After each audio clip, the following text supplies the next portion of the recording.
Siapa yang salat zuhur dituliskan kepadanya 10 salat zuhur. Siapa yang bersyukur kepada orang yang salat, tidaklah ditulis untuk mereka wala yuktabu lahum ajra salat, dan tidaklah ditulis untuk mereka balasan atau pahala salat saja. Akan tetapi barang siapa man syakara lahum, dan siapa bersyukur kepadanya, bahwasanya dia tulis untuknya sampai mamasyahum minal bait, sampai dia berjalan dari rumah mereka menuju masjid dalam ketaatan, dan dituliskan untuknya setelah solat apabila dia duduk di masjid seakan dia dalam keadaan solat, dan bersyukur kepadanya dan tuliskan kepadanya siapa yang pergi sebelum solat dan kemudian duduk sambil menunggu solat, maka dia fi solat, maka dia sama sedang berada dalam solat. Semuanya itu barang siapa masyakarallah jalal ibadihi, man syakarallahu jalla ala li ibadihi subhanahu wa ta'ala. Allah bentuk rasa syukur, terima kasih Allah kepada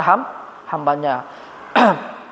Apabila Allah jalla ala dia syakir wa syakur subhanahu wa ta'ala, madza yaf'alu dzalika fi hayatika al-amaliyah?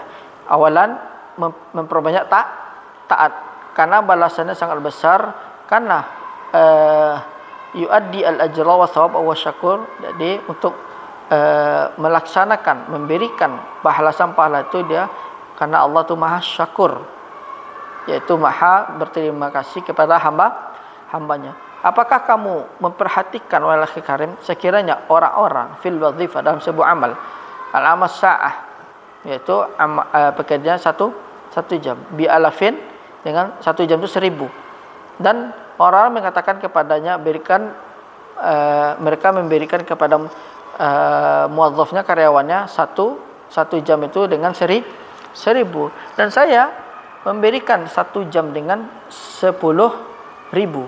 Apa yang akan kamu lakukan? Apa yang kamu perbuat? Kamu kan pergi untuk bekerja, ketika diberikan 1 jam itu 10.000, dan sebagai gantinya kamu bekerja di sisinya sebanyak 3 jam dalam 1 hari, dan kamu akan menjadikannya 4 jam dan 15, yaitu 4 dan 15. Kenapa? Karena balasannya besar. 14 wa khamsa asyrah, 4 dan 15. Karena balasannya besar, dan Allah lah memiliki perempuan yang paling tinggi, dan Allah maha berterima kasih dan melipat gandakan kebaikan. Tidak ada ini laisa hadza fahusiba, maka tidak ada yang mencukupkan ini, akan tetapi min syukranillahi jalla wa ala, di antara bersyukur kepada Allah azza wa jalla, di antara bentuk syukur terima kasih Allah kepada hambanya, bahwasanya dialah yang memberikan rezeki berupa ketenangan, kebahagiaan di dalam hati di dunia.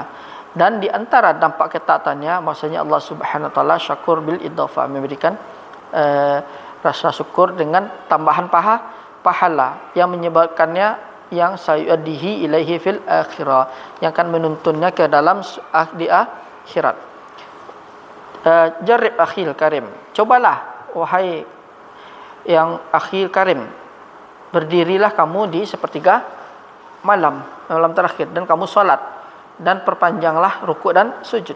Apabila azan fajar kamu salat witir, perhatikanlah apa yang kamu rasakan di hatimu. Ketenangan, bisa'adatillah, ketenangan kepada Allah.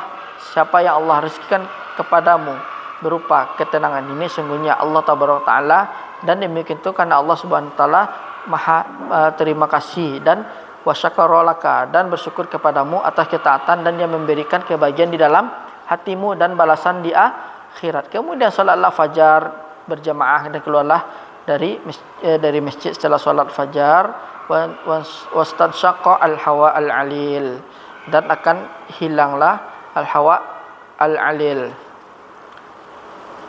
Kamu akan merasakan kebahagiaan di dalam hatimu dan ketenangan dalam jiwamu. Apa ini? Sesungguhnya adalah dampak dari ketaatan. Sesungguhnya Allah itu maha berterima kasih, dan dia berterima kasih kepadamu, maka dia akan memberikan kelezatan taat di dunia, dan balasannya di akhirat. Sesungguhnya Allah itu Maha berterima kasih Subhanahu wa taala. Sesungguhnya seorang hamba muslim sepatutnya dia menjadikan merenungi dalam nama-nama dan sifat Allah untuk menambah keimanannya. Sebagian Allah katakan karena Allah ala kulli syai'in muqita. yakni muqtadaran wa qala ba'du ulama ayuha fizan atau muqtadiran wa qala ba'du ulama ayuha fizan, yaitu maksudnya menjaga setiap yang kamu lakukan dan ucapan apabila engkau beriman bahwasanya Allah Subhanahu wa taala mukit, yaitu menjaga setiap amalmu dan menyaksikan baginya apa yang kamu perbuat, maka sesungguhnya kamu tidak melakukan kecuali ridha Rabbmu. Maka apabila kamu melihat kepada firman Allah tabaraka taala wa kafa billahi hasiba, dan cukuplah Allah sebagai yang akan menghisab. Ini adalah nama di antara nama-nama Allah, itu Al-Hasib. Wa mana hasib, yaitu dia menjaga amalan hambanya atau makhluknya, dan dia juga muhasiban lahum alaiha, dan menghitung amalan-amalan yang dimiliki oleh hambanya, baik besar maupun kecil, atau sebesar nakir dan kitmir. Nakir itu ibarat jadi kurma itu kan, ada kulit ari, itu benang-benang tuh, itu nakir dan kitmir. Segala sesuatu itu kan Allah hisab. Maka perbanyaklah ketaatan kepadanya dan kau mendapatkan balasan di sisi Allah.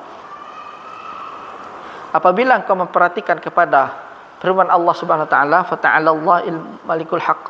Natruk ismul karim, nama yang mulia, minal karam wal ata, dari kalimat karam dan ata. Apabila Allah Jalla wa'ala adalah dia karim, maha mulia, maha pemberi, maka wajib bagimu melakukan di sisi yang maha mulia, dan engkau memperbanyak ketaatan agar kamu mendapatkan kemuliaan, dan wajib bagimu memuliakan hamba-hamba Allah sehingga Allah memuliakanmu juga. Allah SWT qala ta'ala fi hadis kursi, Allah berbicara dalam hadis kursi, ya bani Adam unfiku alaik, yaitu wa ma anfaqtum min syai'in fa huwa yukhlifuh, dan ayukhlifuhu lakum, yaitu menggantinya.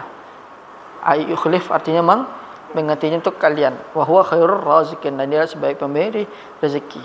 Amma apabila kamu melihat kepada nama Allah tabaraka taala Ar-Rabb, Rabbul Alamin, dan nama ini kamu mengatakannya dalam surat Al-Fatihah selalu, senantiasa, Al-Murabbi linnas, atau yang mengatur manusia, wa al-Khaliq, lil Khaliq, makhluknya dengan ilmunya dan nikmatnya Subhanahu wa taala. Rabbul Alamin huwallazi rabbana, dia adalah Rabb kami, dan kami di dalam perut ibu kami, dan kami mendapatkan makanan, dan dia pula Allah lah